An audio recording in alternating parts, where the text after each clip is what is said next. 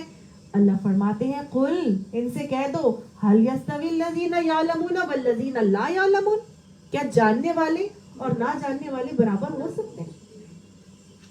صحیح. تو اللہ تعالیٰ دونوں باتوں میں ہمیں بتا رہا ہے کہ تم بھی مومن بنو اور اپنے اندر ان دونوں کیفیات کو رکھو. ٹھیک ہو گیا؟ اور ایک اور جگہ مومن کے بارے میں بتایا کہ وَلَا تُفْسِدُوا فِي الْأَرْضِ بَعْدَ إِصْلَاحِهَا، اور زمین میں فساد نہ برپا کرو اس میں اصلاح کرنے کے بعد.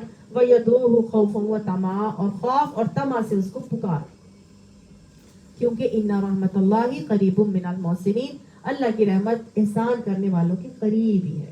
تو یدعوہ خوفا و طمعا، اللہ کو خوف کے ساتھ اور طمع کے ساتھ پکارنا ہے، دونوں، امید بھی ہو خوف بھی ہو. اصل میں اللہ کی رحمت کی امید رکھنا جو ہے نا، یہ بہت ہی اچھی چیز ہے. یہ امید ہی ہمیں آگے کے کاموں پر ابھارتی ہے، نیکیوں کی طرف قدم بڑھانے میں ہمیں مددگار ثابت ہوتی ہے اور مایوسی سے بچاتی ہے. امید ہوتی ہے تبھی تو مایوسی سے بچتے ہیں. اور ہم کہتے ہیں ہم اور اچھا کریں اور اچھا کریں اور اچھا کریں. تو کب تک کریں؟ کب تک خوف رکھیں اور کب امید رکھیں؟ تو اس میں نا جو ہمارے جو بزرگان تھے، ان کا عمل کچھ اس طرح سے تھا، جب تک زندگی اللہ تعالیٰ نے عطا کی ہے اس وقت تک خوف کو غالب رکھو، کیونکہ اگر وہ خوف غالب ہوگا تو ہی تمہارے نیک اعمال پاسبل ہوں. اور اگر امید ہی غالب ہو گئی نا تو پھر گناہوں کے دروازے کھل جاتے ہیں. لیکن جب مرنے لگو، موت کا ٹائم آنے لگے، یا ایسی کنڈیشن میں پہنچ جاؤ کہ بس اب تو کسی وقت بھی اللہ کا بلاوا آ جائے گا، تو پھر کیا کرو؟ امید غالب کرو. زندگی خوف کی حالت میں گزارے اور مرتے وقت امید کو غالب کرے، کیونکہ بندہ جو میرے بارے میں گمان رکھتا ہوگا مجھے اپنے گمان کے مطابق پائے گا انشاءاللہ. اللہ تعالیٰ نے فرمایا نا. تو دل پر اگر دیکھیں امید غالب آ جائیں گا نا، غالب آ جائے گی تو ہمارا ایمان بگڑ سکتا ہے. اگر ہم صرف امید ہی امید رکھے کہ میرے اللہ نے تو بہت اچھا کرنا ہے میرے ساتھ، میں تو پھر آپ کا ایمان بگڑ جائے گا. آپ کے نیکی کے معاملات یا نیک عمل جو ہے نا وہ ممکن نہیں ہوں گے، وہ پاسبل نہیں ہوں گے. آپ غلط ٹریک پہ چلتے چلے جائیں گے، شیطان کا حملہ ہو جائے گا. ابھی آپ کو میں ایک اور بتاتی ہوں نا کہ ہم چاہتے ہیں نا کہ ہم اللہ تعالیٰ کی اطاعت کے اوپر رہیں، تو اطاعت کی بنیاد بیسیکلی پرہیزگاری سے ہوتی ہے، اور پرہیزگاری کی بنیاد تقویٰ پر ہوتی ہے. ایسے دیکھ لیجئے، اگر ہم چاہتے ہیں کہ بہترین لیول کے معاملات عمل کرے، اطاعت گزار بندوں میں شامل ہوں، تو اطاعت کی بنیاد کس پر ہے؟ پرہیزگاری پر. ہم نے بچ بچ کے چلنا. اور پرہیزگاری اگر ہم چاہتے ہیں کہ ہم بچ بچ کے چلیں تو ہمارے اندر اللہ کا تقویٰ آنا بہت ضروری ہے. اور جو اللہ کا تقویٰ ہے نا، اس کی بنیاد کس کے اوپر ہے؟ وہ ہے ہمارے نفس کے محاسبہ کرنے کے اوپر. ہم کنٹینیوس اپنا محاسبہ کرتے رہیں. Where do I stand? What am I doing? کیا میں کر رہی ہوں؟ یہ تزکیہ نفس کرنا، ہر وقت اپنے اندر سے جہاد کرنا اور اپنے آپ کو صحیح ٹریک پر رکھنا، یہ نفس کا جہاد ہی ہے نا. جب اس کے ہر وقت پوچھتے رہا کریں، لوگوں سے پوچھا کریں میری غلطی بتاؤ، میرے اندر کوئی کمی ہے تو مجھے بتاؤ، میں کیسے اپنے آپ کو ٹھیک کروں گی. خود کو بھی پتا ہوتا ہے. تو آپ سب سے پہلے اپنی بیس کیسے ٹھیک کریں گے؟ اپنے نفس کے تزکیے کو کر کے. نفس کے تزکیے کے ساتھ آپ کے اندر خوف خدا غالب آنا شروع ہوگا. آپ کو ہر جگہ اللہ تعالیٰ کی خشیت، اس کا تقویٰ آپ کے اوپر غالب ہوگا. جب تقویٰ غالب ہوگا تو آپ ہر وقت بچتے رہیں گے غلط کاموں سے، صحیح کاموں کی طرف جائیں گے اور اطاعت آپ کی بڑھتی چلی جائے. ایسا ہی ہے نا. اور یہ انسان تبھی کرے گا جب اس کو امید ہوگی اور خوف بھی غالب ہوگا. جب خوف غالب ہوگا کہ میرا رب ناراض نہ ہو جائے، میں اب کوئی ایسا عمل نہ کر لوں کہ میرا رب مجھ سے روٹھ جائے، میں اللہ کے سامنے کھڑے ہو کے اس بات کا جواب کیا دوں گی، میرے سے اللہ تعالیٰ پوچھ گچھ کرے گا, سوال جواب کرے گا, تو میں کیا بولوں گی؟ تو جب یہ خوف غالب ہوگا تو انشاءاللہ اللہ سبحانہ تعالیٰ کے حضور اطاعت گزار بندوں کی صف میں شامل ہونا شروع ہو جائے. لیکن اگر انیشل لیول پر ہی انسان ایسے سوچ لے میں تو ٹھیک ہوں, میں بڑی اللہ بڑا غفور رحیم ہے, میں تو سب کچھ کر لوں گی, پھر بھی میں تو اونچی جنت میں چلی جاؤں گی, تو ایسے نہیں ہوتا. اس سے کیا ہوتا ہے؟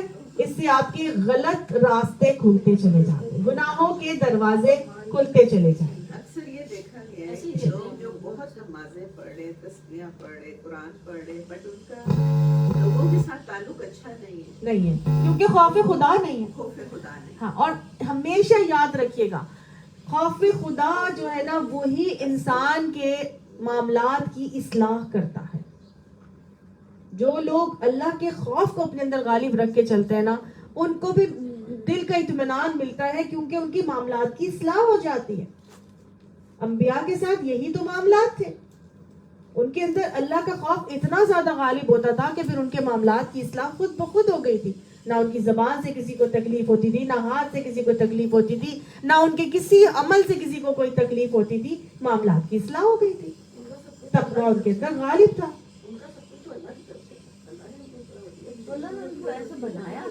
نہیں, اللہ نے ان کو ایسا نہیں بنایا تھا. نبی اکرم صلی اللہ علیہ وسلم, نبی اکرم صلی اللہ علیہ وسلم سے کبھی کچھ نہیں ہوا, زبان سے نہیں نکلا ان کی زبان مبارک سے, فوراً اللہ نے ان کو پکڑا. ابا سے اللہ والی آیات بھول گئی, ٹھیک ہے نا. ہاں جی, 4 جگہ پہ تنبیہ ہوئی, بہت جگہوں پہ نبی اکرم صلی اللہ علیہ وسلم کو اللہ نے ویسا نہیں بنایا تھا. وہ بھی انسان تھے, لیکن اللہ نے فوراً پکڑ کی اور ان کی اس غلطی کو جو نیوٹرلائز کروایا, اور میرے اور آپ کے لیے رہتی دنیا تک نمونہ قائم کر دیا کہ اب عیب سے پاک ہے, اب کچھ بھی نہیں ہوا, اب آرام سے ان کو فالو کر سکتے. تو ہمارے ساتھ بھی غلطیاں ہوں گی, کوتاہیاں ہوں گی, لیکن ہمیں کیا اپنے اندر رکھنا ہے, ہمارا ٹریک کیسے ہونا چاہیے, ہمارا راستہ کس طرح سے آنا چاہیے. آپ دیکھیے جو اللہ کا خوف انسان کے اندر جب آتا ہے نا تو وہ انسان کو صحیح ٹریک پہ کیسے لگا کے رکھتا ہے. وہ ایسے ٹریک پر لگا کر رکھتا ہے کہ انسان کو غلط کی طرف جانے نہیں دیتا. اللہ کا خوف غالب رکھتا ہے. الذین یخشون ربہم بالغیب لہم مغفرۃ واجر کبیر. وہ جو اللہ تعالیٰ سے بن دیکھے ڈرتے ہیں ان کے لیے ہی بخشش کے وعدے ہیں, اور بے شمار اجر اللہ تعالیٰ کی طرف سے ان کو بڑے بڑے اجر دیے جائیں گے. اور یہ جو خوف ہوتا ہے مومن کا خوف, وہ اس وقت تک ختم نہیں ہوتا جب تک کہ وہ, حدیث میں حضرت معاذ بن جبل فرماتے ہیں کہ مومن کا خوف اس وقت تک سکون نہیں پائے گا جب تک کہ وہ جہنم کے پل کو اپنے پیچھے نہ چھوڑ دے. یعنی اس پل سے رات تک اس کا خوف اس پہ رہے گا کہ پتہ نہیں میرا کیا بنے گا, پتہ نہیں میرا کیا بنے گا. حضرت عمر کا, ابو بکر کا عمر کا یاد ہے آپ کو؟ حضرت عمر فرماتے تھے کہ اگر یہ اعلان ہو کہ سب لوگ جنت میں جائیں گے, صرف ایک شخص جہنم میں جائے گا, تو میں سمجھتا ہوں کہ شاید وہ میں ہی ہوں گا. اتنے نیک ہونے کے باوجود بھی اللہ کا خوف ایسے ڈر ان کے اوپر غالب رہتا تھا. اور یہ اللہ سے جو ڈرنے والا معاملہ ہے نا, یہ بیسیکلی فرشتوں کے اندر ہے بہت زیادہ. اللہ تعالیٰ قرآن پاک میں فرماتے ہیں فرشتوں کا عمل ہے کہ یخافون ربہم من فوقہم, وہ اپنے رب سے ڈرتے رہتے ہیں جو ان کے اوپر ہے, اور اسی رب کے خوف کی وجہ سے یفعلون ما یؤمرون, کہ جو ان کو حکم دیا جاتا ہے وہ کرتے ہیں. تو اگر میں اور آپ چاہتے ہیں کہ ہم بھی اللہ کے ہر حکم کو کی اطاعت کرنے والے بنے, تو ہمارے اندر کیا ہونا چاہیے؟ اللہ کا خوف غالب ہونا چاہیے. اللہ کے خوف کو غالب رکھنا بہت ضروری ہے.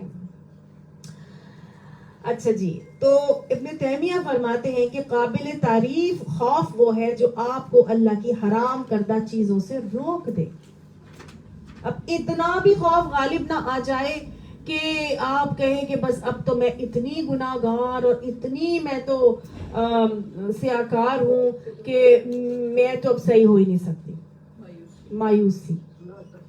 تو اتنا زیادہ آپ کے اندر نہیں خوف آ جائے کہ آپ کو مایوسی اور ہلاکت کے گڑھوں کی طرف دھکیل دے, بلکہ کیسا غالب ہو کہ وہ ایسا غالب ہو کہ آپ حرام چیزوں سے رکنا شروع ہو جائیں, ڈپریشن میں نہ جائیں بلکہ امید بھی رکھیں, حرام چیزوں سے رکتے رہیں. اللہ تعالیٰ فرماتا ہے وَإِيَّايَ فَارْهَبُونَ وَإِيَّايَ فَاتَّقُونَ, صرف مجھ سے ڈرو اور صرف مجھی سے خوف کھاؤ. ہم تو خوف کھاتے ہیں اپنے شوہر سے, اپنی ساس سے, اپنے والد سے, اپنے بھائی سے. احترام کا نا وہ ایسا خوف تو نہیں ہے. اب ہمیں یہ خوف ہوتا ہے کہ میں نے اگر بایا پہن کے چلی گئی تو میرا شوہر ناراض ہوگا, وہ تو بات ہی نہیں کرے گا میرے سے, اور اس نے تو ایسے کہہ دینا. تو یہ احترام نہیں ہے کہ میں احترام کی وجہ سے غیر شرعی کام بھی کرنا شروع ہو جاؤں. سمجھ آ گئی؟ اگر میرے والدین یا والد مجھے روکیں کہ خبردار تم نے چادر اوڑھ کے باہر نہیں نکلنی ہے, کیا تم مائی بن کے باہر آ جاتی ہو, پینٹ شرٹس پہن کے چلو میرے ساتھ, بال پورے کھلے چھوڑ کے, کرتے ہیں والدین ایسے. تو اگر والدین ایسی سختیاں کر رہے ہیں جو غیر شرعی کاموں کے لیے, تو پھر کس کا خوف غالب ہونا چاہیے, والد کا کہ اللہ کا؟ وَإِيَّايَ فَاتَّقُونَ وَإِيَّايَ فَارْهَبُونَ. صرف اللہ ہی کا خوف آئے, اللہ ہی کا تقوی آئے, اللہ ہی سے رہبانیت کا رہابہ کا معاملہ جو ہے وہ اختیار کیا جائے. سمجھ آئی؟ لیکن بہت سے لوگ ایسے ہوتے ہیں جنہیں حالات میں مقابلہ نہیں کر سکتے, ان کا کیا قصور ہے, مجبور ہو جاتے ہیں. جی ہاں, اب یہ تو پھر اللہ جانتا ہے اور ان کا دل جانتا ہے. یہ اللہ کا اور ان کا دل ان کا معاملہ ہے, کتنی کو مجبوری ہے, کتنی کو ان کے اندر جو ہے وہ لیول بھی تو نہیں. جی ہاں, وہ تقویٰ کا لیول ہی اللہ کو چاہیے. بیسیکلی اللہ کو تقویٰ کا لیول ہی چاہیے کہ کون بن دیکھی اللہ سے ڈرتا ہے, اور کون اللہ والذین آمنوا اشد حبا للہ, ایمان والوں کے دلوں میں اللہ کی محبت سب سے زیادہ ہوتی ہے, اور وہ اللہ سے ایسی محبت کرتے ہیں کہ اس محبت کی وجہ سے وہ اس کو ناراض نہیں کرنا چاہتے. دلوں کے حالات اللہ جانتا ہے, کیا مصلحت کیا حکمت تھی. ہر کسی نے اپنی اپنی قبر میں جانا ہے اور بتانا ہے, اللہ تعالیٰ کو جواب دینا ہے. نہ میں نے آپ کی قبر میں آنا ہے, نہ میں نے اللہ کے سامنے آپ کے لیے کچھ بولنا ہے.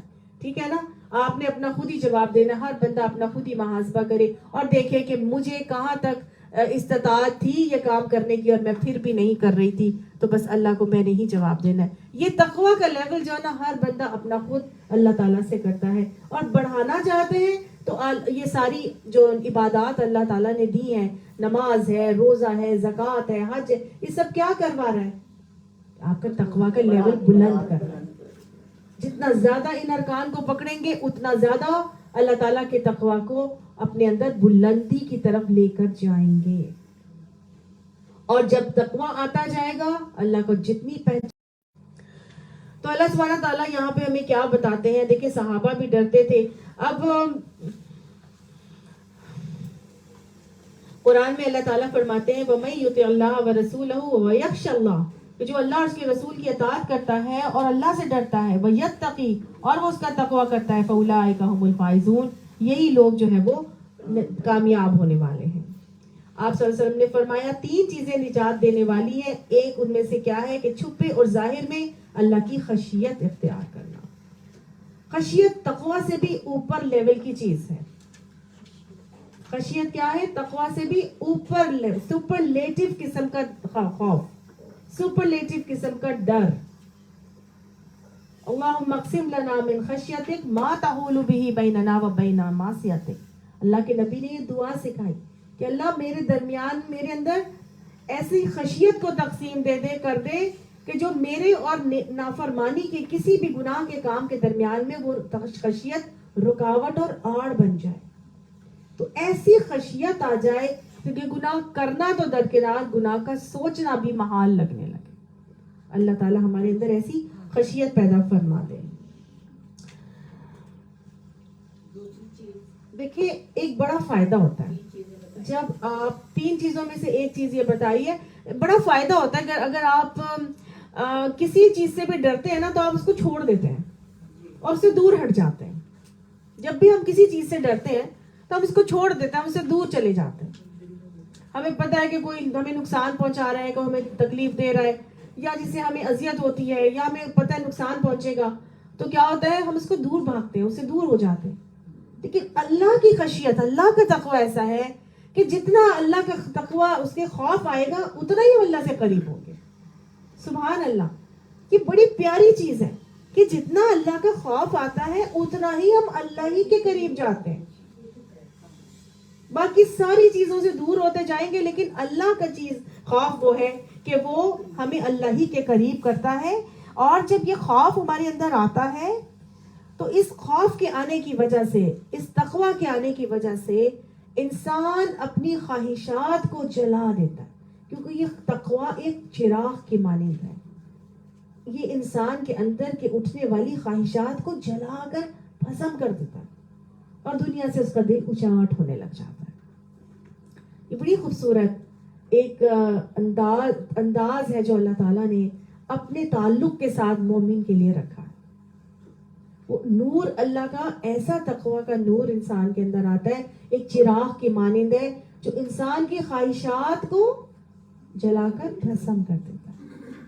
اور اس کے بعد اس کو دنیا نہیں پسند, اس کو دنیا میں دل نہیں لگتا, اس کا پھر اللہ ہی کی طرف دل لگنے لگتا ہے. دنیا میں وہ ایسے رہتا ہے جیسے راستے کا چلتا مسافر. دنیا اتنی ہی لیتا ہے جتنی ضرورت ہے, ڈوبتا نہیں ہے اس کے اندر. اور خشیت اگر آ جائے تو یہ تو بذات خود ایک عبادت ہے. ہر وقت پہ انسان عبادت کی حالت میں رہتا ہے. الذین یخشون ربہم بالغیب لہم مغفرۃ واجر کبیر. جو اللہ کی خشیت رکھتے ہیں ان کے لیے بخشش بھی ہے اور بڑا اجر کا وعدہ ہے. اور انجام ان کا یہ ہونا ہے کہ قرآن میں آتا ہے وَلِمَنْ خَافَ مَقَامَ رَبِّهِ جَنَّتَانِ. جو رب کے سامنے کھڑے ہونے سے ڈرا اس کے لیے جنتیں ہیں, 2 باغ ہیں. کیونکہ اللہ سبحانہ تعالیٰ کبھی بھی 2 خوف اور 2 بے خوفیاں جمع نہیں کرتا. جو دنیا میں بے خوف و خطر زندگی گزارے گا نا, مادر پدر آزاد, پھر قیامت میں اللہ سبحانہ تعالیٰ اس کو خوف زدہ کر دیں گے. اور جو دنیا میں خوف زدہ اللہ تعالیٰ سے ڈر کر زندگی گزارے گا تو قیامت میں اللہ سبحانہ تعالیٰ اس کو بے خوف کر دیں گے. وَلَا خَوْفٌ عَلَيْهِمْ وَلَا هُمْ يَحْزَنُونَ. نہ کوئی خوف ہوگا نہ کوئی غم. تو اللہ سبحانہ تعالیٰ کیا کرے, ہمیں اپنا خوف, اپنا تقوی, اپنی خشیت عطا کرے. اسی طرح سے جب نیکی کا کام کرتے ہیں تو اللہ تعالیٰ سے نیکی کے اجر کی امید بھی رکھیں. ٹھیک ہو گئی, نیکی کے اجر کی امید رکھیں, اللہ تعالیٰ کی وسیع رحمت کو امیجن کریں, اس کے سخی ہونے پر امیجن کریں, اس کی وسیع رحمت کو سمیٹنے کے لیے کوشش کریں. جب یہ سب کچھ کریں گے نا تو آپ دیکھیں 3 قسم کے ایکچولی لوگ ہوتے ہیں. ایک وہ ہوتا ہے جو امیدیں لگا کے بیٹھتا ہے. 3 قسم کی امیدیں لگتی ہیں ویسے. ایک تو وہ ہے نا جو اپنے آپ کو خواہ دھوکے میں ڈالا ہوا ہے کہ ہاں یہ بھی میں کر لوں گا, امتی کہتے میں بھی جنت میں چلا جاؤں گا, فلاں پیر کا دامن پکڑ لوں گا تو ان کے پیچھے پیچھے میں جنت میں چلا جاؤں گا, ہے نا. یہ خواہ میں اپنے آپ کو دھوکے میں ڈالنے والی امید ہے. دوسری امید یہ ہے کہ جو اطاعت کرتا ہے, کام کرتا ہے, کام کرنے کے بعد وہ اللہ کے چراغ اور نور کو اپنے اندر لیتا ہے, اور اس نور کو لینے کے بعد اللہ تعالیٰ سے ثواب کی امید رکھتا ہے. ثواب کی امید رکھتا ہے, اس نور کو لیتا ہے, خواہشات جلتی ہیں, دنیا سے دل اس کا ختم اجاٹ ہوتا ہے, اور نیکی کی طرف قدم مزید بڑھتے ہیں, اور پھر وہ اللہ سے ان تمام اطاعتوں کے اوپر ثواب کی امید رکھتا ہے. لیکن انسان ہے نا, بشری تقاضوں کے تحت اس سے غلطیاں, کمیاں, کوتاہیاں ہو جاتی ہیں. پھر کیا کرتا ہے, اس کو پتا ہے کہ اللہ تعالیٰ غفور و رحیم بھی ہے, اللہ تعالیٰ کی طرف فوراً پلٹتا ہے, بخشش طلب کرتا ہے, اور پھر اللہ تعالیٰ سے رحمت کی امید رکھتا ہے. یہ ہے صحیح طریقہ امید کا.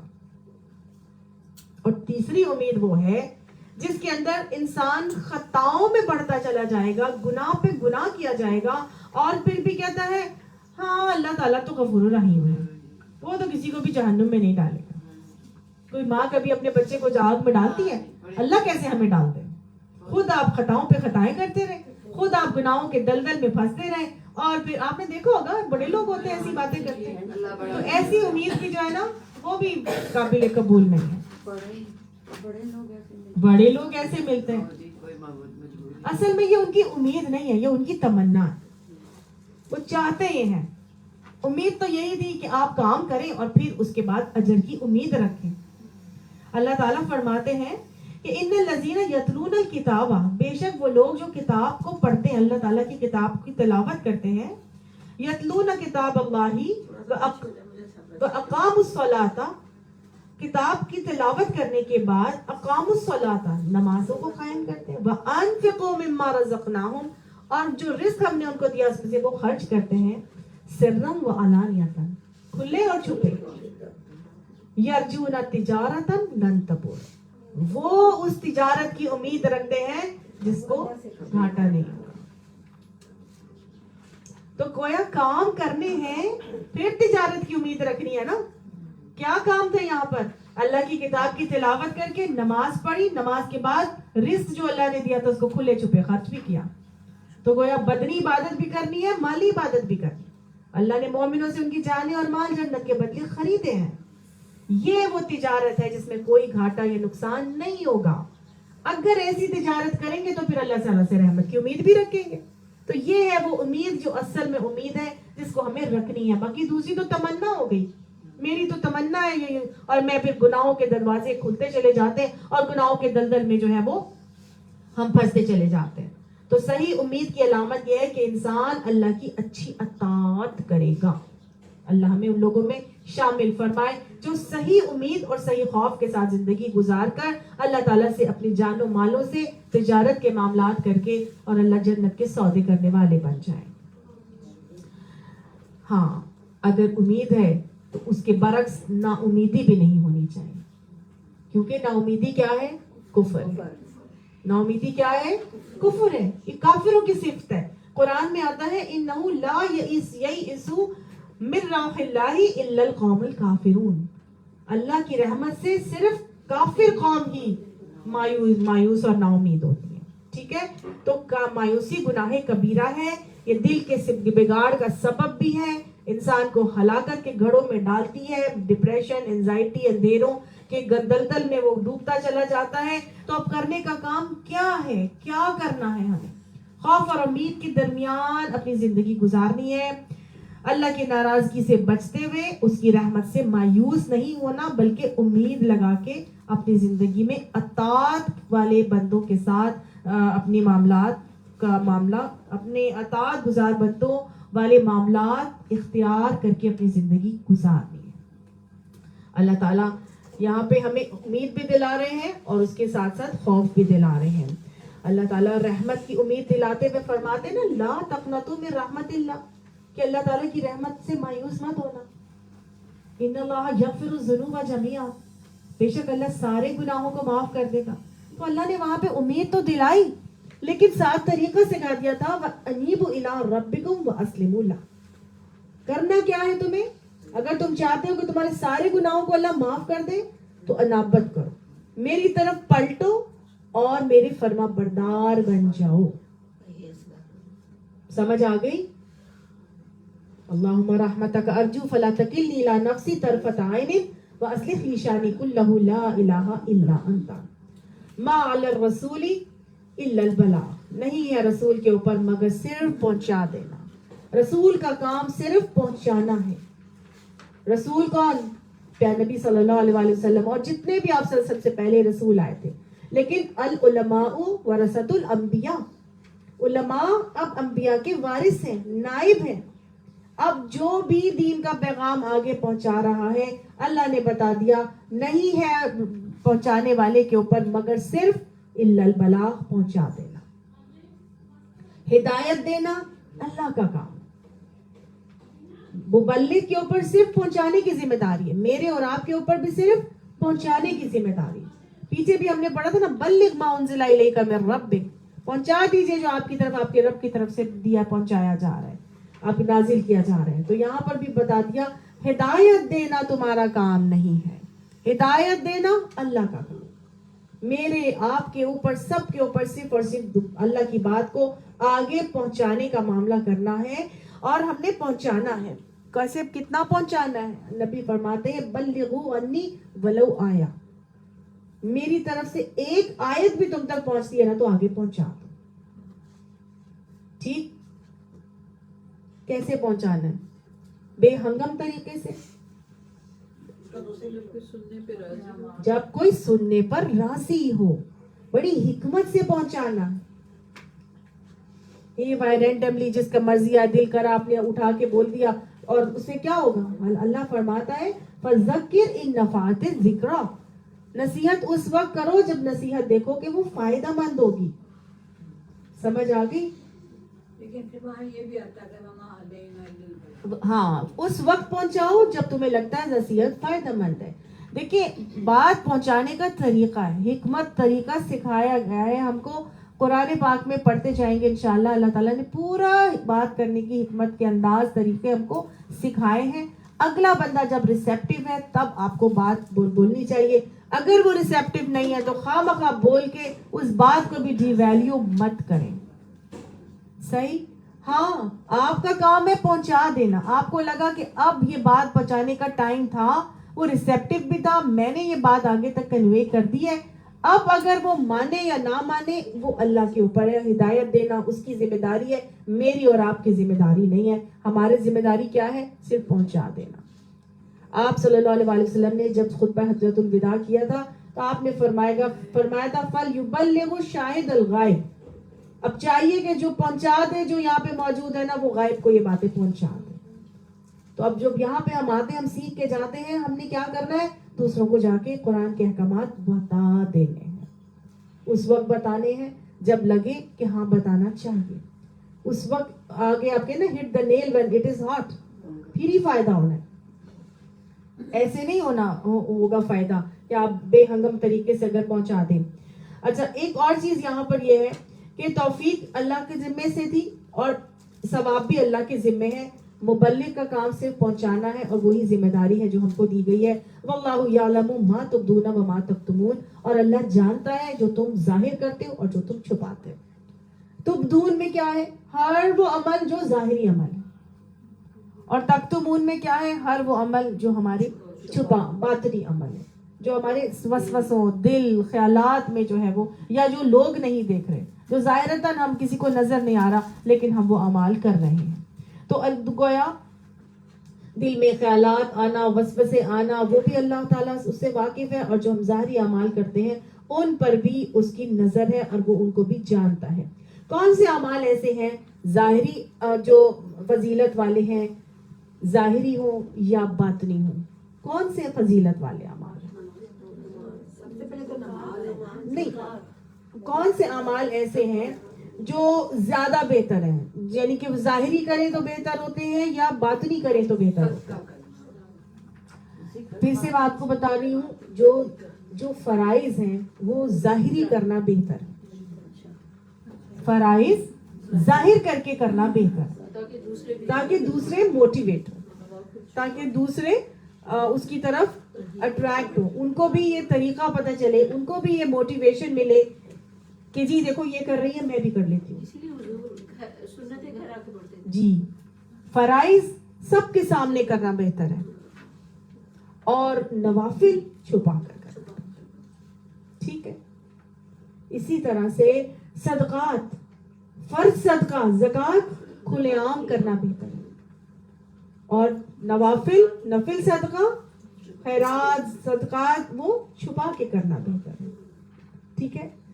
اگر آپ اپنی لائف سے کوئی مثال کسی کو دینا چاہتے ہیں اور آپ بتانا چاہتے ہیں کہ جی دیکھو میں نے ایسے ایسے کیا تھا اور میں ایسے ایسے کرتی تھی اور اس طرح ہوا, یعنی کہ دوسروں کو موٹیویشن دلانے کے لیے اگر کبھی اپنے اچھے عمل کا تذکرہ اس نیت سے کیا جائے کہ لوگ بھی اس سے موٹیویٹ ہوں گے, ان کو بھی ایک راستہ پتہ چلے گا, ان کو بھی ایک طریقہ پتہ چلے گا, تو نیتوں کا حال جاننے والا اللہ ہے.